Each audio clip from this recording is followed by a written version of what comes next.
Most people put them in the low light spot that no other plant can tolerate. These guys can do that too. Love snake plants.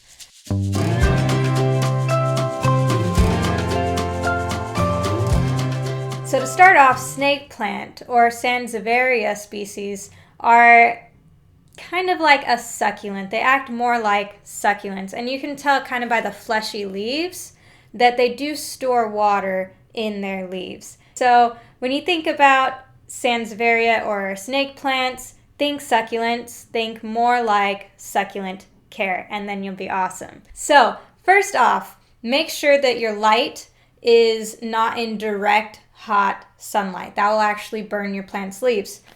This guy is classified mainly as a low light plant. That being said, in low light, your snake plant is not going to do very much. It's not going to grow.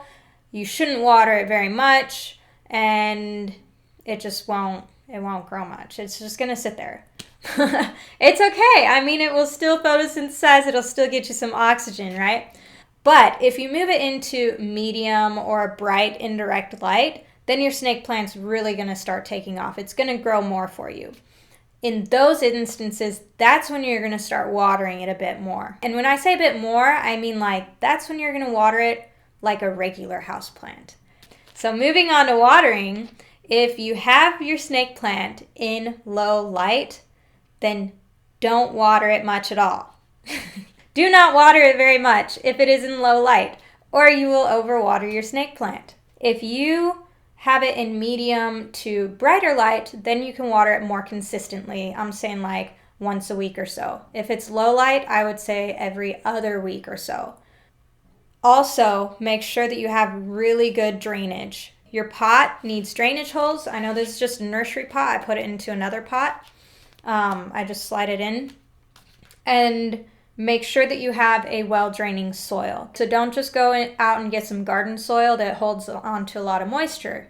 Snake plants do better with light, well-draining soils, like a cactus and succulent soil, or like a soil that you mix with maybe perlite or sand. That will make this guy happy.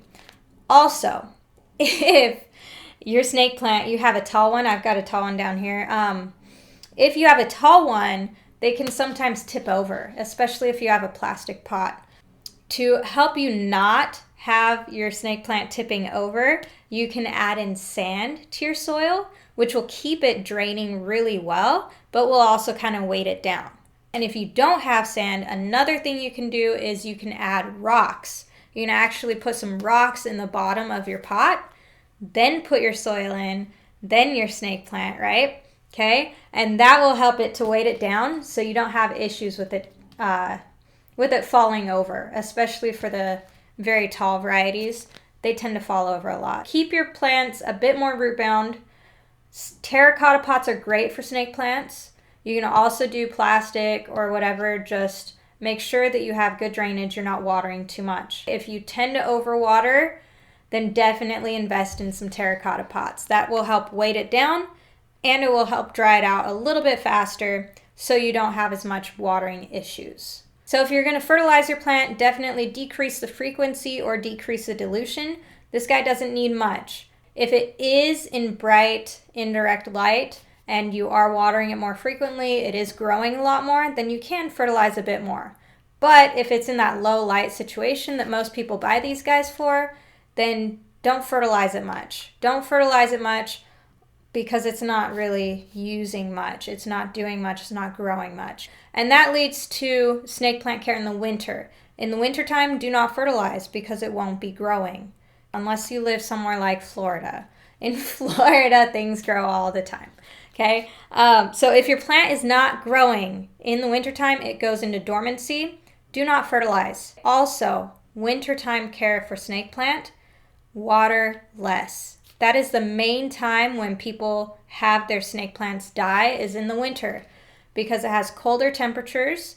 The snake plant isn't going to be using as much water. It isn't going to be photosynthesizing as much. It's going to be dormant. It's going to be colder. Not as much water is going to release from the soil. All of this means water less in the winter.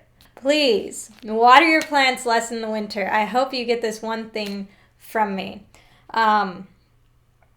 Do not water your plants as much in the winter. And then in the summertime, once temperatures start going up, starts getting warmer out, starts getting brighter out, maybe you'll see some things from your snake plant showing some signs, some new little pups, some new little growth.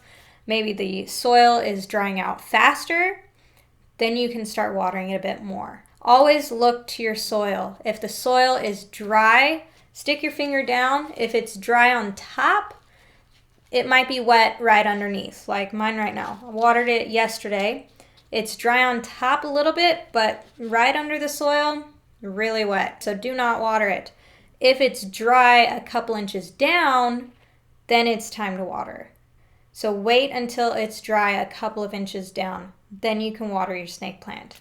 So that is it on this video about snake plant care. Now I'm going to have another video on snake plant troubleshooting. If you guys have any issues with brown leaves, brown tips, brown spots, plants falling over, all of that different stuff, be sure to watch the next video that will tell you exactly what is going on with your snake plant and how to fix it. And then if you like this video, make sure to go down and hit that like button. Go ahead and subscribe so you don't miss any future videos. And then also, let me know, which snake plant do you like better? Okay, so we have the traditional triangular, and then we have the cylindrical snake plant. Okay, so flat snake plant or round?